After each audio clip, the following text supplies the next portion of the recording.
This week, the U.S. government asked for $400 million for a White House ballroom.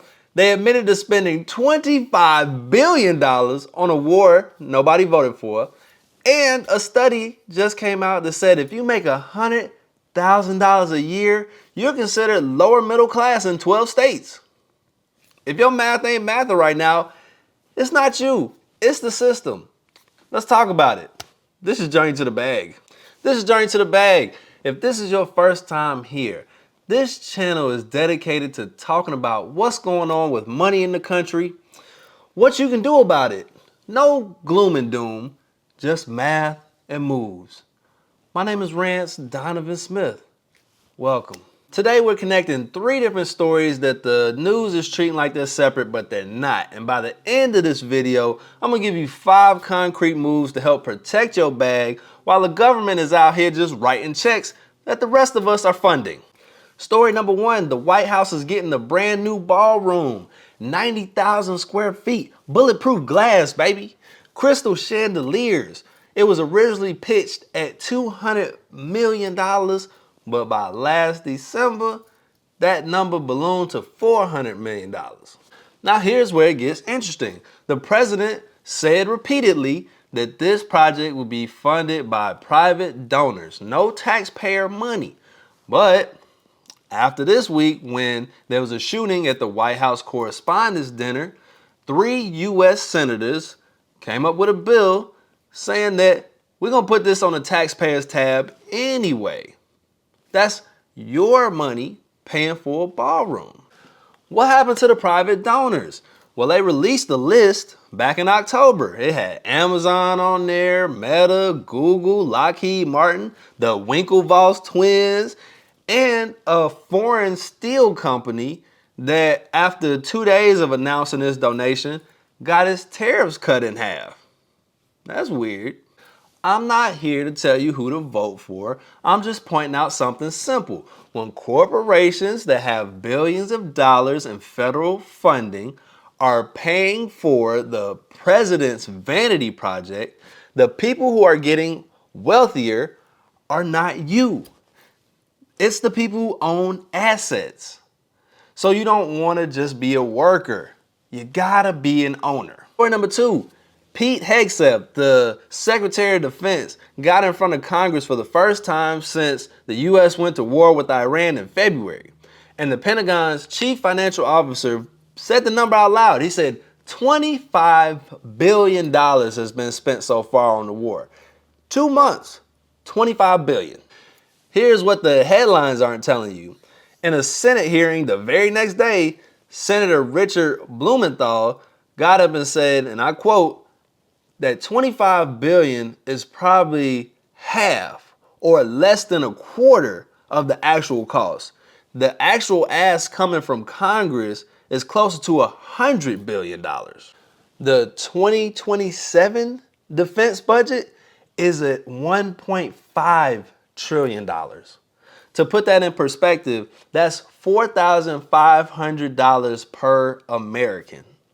That's money that could have gone to your 401k or your IRA or your car payment, your mortgage, groceries. $4,500. What can you do with $4,500? Now look, I've said this before. I'm not anti-defense. I'm not anti-military. I am anti-pretending that this doesn't cost regular people money. It's 3 things. It's taxes, debt, and inflation. Those 3 things are going to hit your wallet. So you have to position yourself accordingly. I've talked about getting inflation-resistant assets that are going to help you battle against these things. Index funds, VOO, VTI. I've talked about real estate. I've talked about maxing out your Roth IRA or getting those contributions to your 401k. You can't just have money sitting in this type of environment. Your money is just being eaten away. Story number 3, and this one's gonna hit a little different. MoneyLion just did a new analysis using the Pew Research Center's definition for middle class. And according to them, $100,000 a year puts you at lower middle class, bottom third in 12 states. Massachusetts, New Jersey, Maryland, Hawaii, New Hampshire, Washington, California, Colorado, Connecticut, Utah, Alaska, Virginia. In Hawaii, for basic necessities, $99,000 a year. So if you only made $100K, you have $1,000 to make it through the year after necessities. A Gallup poll number just came out saying that more people are worried about their finances than they were in the 2008 Great Recession. People are concerned. Your money just ain't going as far as it used to, and the math ain't mathing. Lesson number 3, don't benchmark yourself to a salary. A salary is just a vanity metric. The real metric is your net worth, your cash flow, what you keep after taxes, how much money you can keep versus spending. 100K in South Carolina is not 100K in California. So the number on that offer letter doesn't really show you real wealth. The math does. Let's be honest for a minute. This video isn't about the left versus the right. Both parties have been writing checks for decades, and both parties have been watching wages fall below costs. I believe it's two wings on the same bird. The point is, the rules of the game have changed. Your parents were told, get a degree, get a good job, get a 6-figure salary, and you've made it. That advice was true, but things have changed. The government keeps spending, the dollar is getting weaker, the job market is tightening, and the only thing you can do is control what you can control, what you do with the money that you got. What moves can we make? All right, move number 1, stop benchmarking your life to a salary. Start tracking your net worth and your cash flow instead. Your net worth is what you own minus what you owe. And your cash flow is what you bring in versus what goes out. These are the true numbers when it comes to wealth. A salary can lie to you. Your net worth doesn't. Number 2, geo-arbitrage is a cheat code most people sleep on.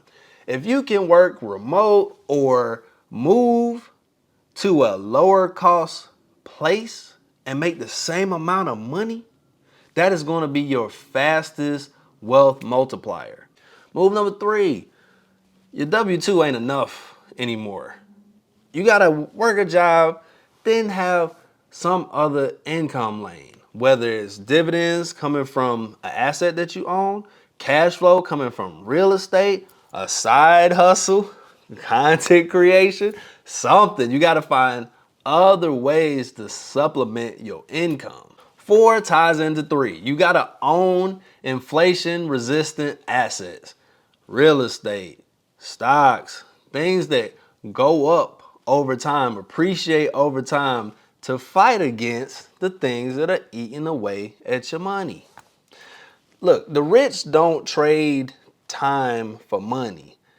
They own things that pay them. Number 5, and I got to do better with this one myself, learn the tax code and how to take advantage.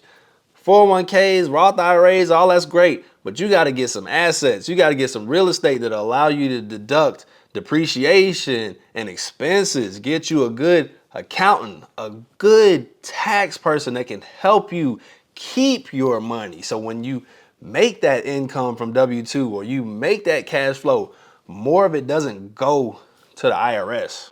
Look, the system isn't fair. The game is rigged.